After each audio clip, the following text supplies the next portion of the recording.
चुड़ैल का अनाथ बच्चा। ये कहानी बिलासपुर नाम के एक छोटे से गांव की है, जहां एक घर में एक छोटी सी बच्ची दूध के लिए रो रही होती है। तो वहीं उसके दादा अशोक और दादी मीना अपने कमरे में बैठकर आपस में बात कर रहे होते हैं।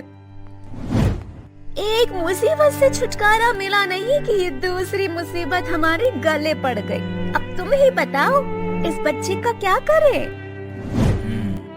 करना पड़ेगा इसका भी कुछ इलाज, पर उससे पहले तुम इसका रोना बंद करके आओ यार।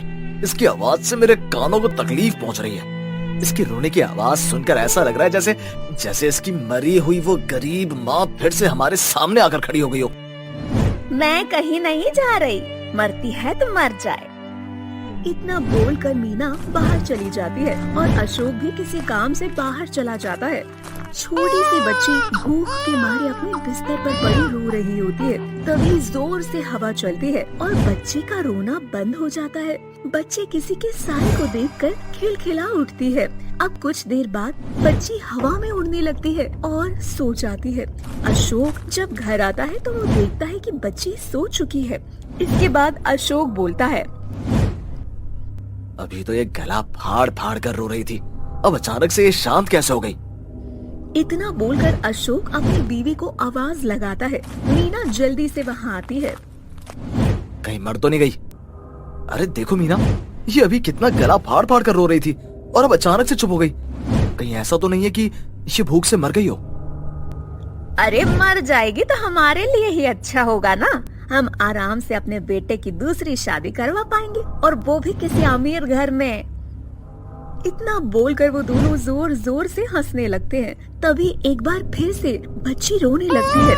उस बच्ची के रोने की आवाज सुनकर मीना बोलती है, हाँ, फिर से इसका ड्रामा शुरू हो गया। आज तो मैं इसका किस्सा ही खत्म कर देती हूँ, इसे इसकी माँ के पास पहुँचाकर। इतना बोलकर मीना उस बच्चे को मारने के लिए आगे बढ़ती है। तभी धरती हिलने लगती है और मीना नीचे गिर जाती है, जिसके बाद घर की खिड़कियां और दरवाजे अपने आप खुल जाते हैं और आसमान में बादल जमा हो जाते हैं।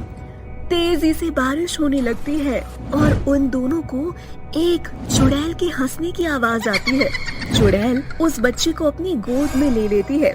बच्चे को हवा में उड़ता देख दोनों पति पत्नी घबरा जाते हैं।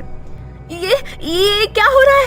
अचानक से मौसम कैसे बदल गया और ये बच्ची हवा में कैसे उड़ने लगी? मुझे कुछ गड़बड़ लग रही है। तुम सही बोल रही हो, मुझे भी कुछ समझ नहीं आ रहा। मुझे तो लगता है कि ये बच्ची कोई मामूली बच्ची नहीं है। हमें जल्दी से यहाँ से भागना चाहिए। तुम सही बोल रही हो भाग्यवान।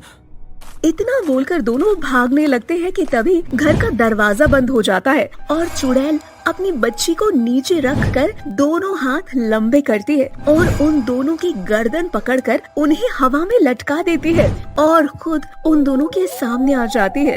अपने सामने चुड़ैल को देखकर उन दोनों की सिट्टी बिट्टी गुल हो जाती है और वो दोनों चुड़ैल से बोलते हैं, अरे आकांक्षा बहू, तू तो मर गई थी ना?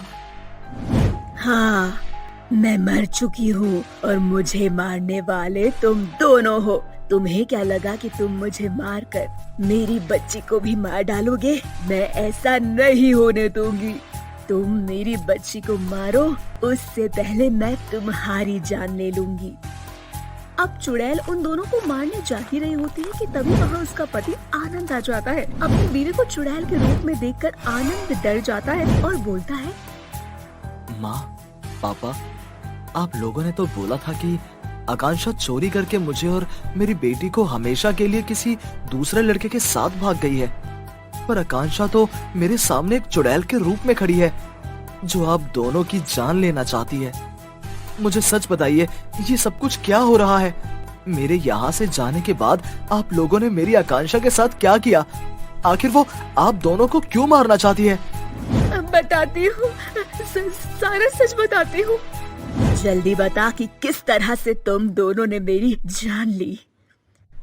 अशोक और मीना अपने बेटे को सारा सच बताते हैं कि किस तरह से जब आनंद काम के सिलसिले में घर से बाहर गया था, तब उन दोनों ने आकांक्षा के खाने में जहर मिला दिया था, जिसमें आकांक्षा की मौत हो गई थी। आकांक्षा के मरने के बाद वो दोनों उसकी शादी एक अमीर घर में करवाना चाहते थे, जहाँ उन्हें काफी धन दौलत मिलती। इसी लालच में आकर उन्होंने आकांक्षा की जान ले ली और अब दोनों आकांक्षा की बेटी को भी मारना चाहते थे, परंतु ऐसा नहीं हो पाया। अपनी माँ के मुंह से सारा सच जानकर आनंद बहुत रोता है, तो वहीं आकांक्षा अपने सास ससुर को मार डालती है और अपनी मौत का बदला ले लेती है। जिसके बाद चुड़ैल अपने पति से बोलती है, मैंने अपनी मौत का बदला अपने गुनहगारों से ले लिया, अब मेरी बेटी भी सुरक्षित है। बस तुम मुझसे वादा करो कि तुम दूसरी शादी नहीं करोगे, अकेले ही मेरी बेटी को माँ का सुख दोगे, ताकि उसे कभी भी एहसास ना हो कि वो अनाथ है।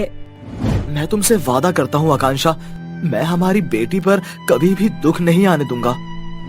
अपने पति से वादा लेकर थोड़ी ही देर में आकांक्षा आनंद की नजरों से गायब हो जाती है, जिसके बाद आनंद अपने माता पिता का अंतिम संस्कार करता है और अपनी बेटी की परवरिश करता है। तो दोस्तों, ये थी हमारी आज की वीडियो। हमारी वीडियो आपको कैसी लगी हमें कमेंट करके जरूर अपना जवाब बताएं और ऐसे ही मजेदार कहानियों को देखने के लिए हमारे चैनल को सब्सक्राइब जरूर करें। और हाँ दोस्तों, हमारी अच्छी अच्छी कहानियों को अपने दोस्तों के साथ जरूर शेयर करें, ताकि उन्हें भी ऐसी कहानियों को एंजॉय करने का मौका मिल सके। तो दोस्तों, ये थी हमारी आज की वीडियो। हमारी वीडियो आपको कैसी लगी हमें कमेंट करके जरूर अपना जवाब बताएं और ऐसे ही मजेदार कहानियों को देखने के लिए हमारे चैनल को सब्सक्राइब जरूर करें। और हाँ दोस्तों, हमारी अच्छी अच्छी कहानियों को अपने दोस्तों के साथ जरूर शेयर करें, ताकि उन्हें भी ऐसी कहानियों को एंजॉय करने का मौका मिल सके।